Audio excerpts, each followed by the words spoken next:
Choc économique en République du Congo. Des familles sont de plus en plus vulnérables. La précarité de vie est perceptible par le difficile accès au logement, aux services sociaux de base. L'on assiste de plus en plus à la flambée des prix des denrées alimentaires sur le marché, avec de graves conséquences dans les ménages. Le panier de la ménagère devient vraiment un casse-tête chinois parce que le Congolais ne vit plus, il survit.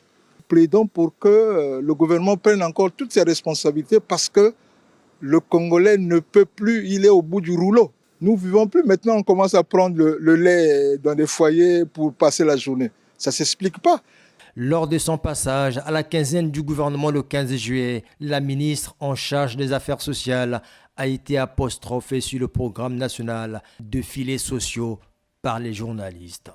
L'assistance sociale se fait à travers le pays.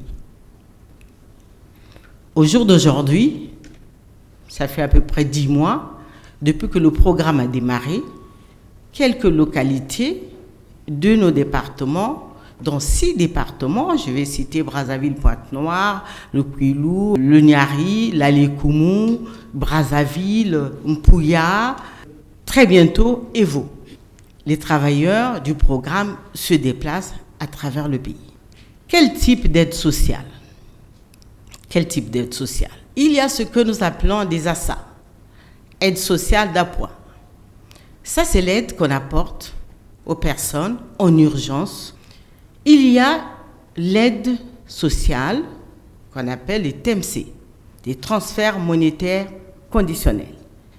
Effectivement, pour ces transferts monétaires conditionnels, il faut mener des enquêtes.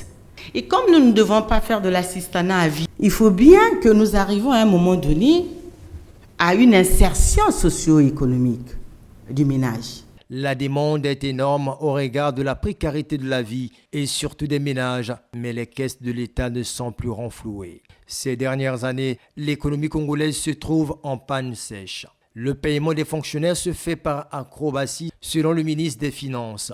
Le secteur privé peine à prendre de l'envol. La corruption, la mauvaise gestion des finances publiques restent des épines dorsales, ce qui vient encore accentuer la vulnérabilité des ménages en République du Congo.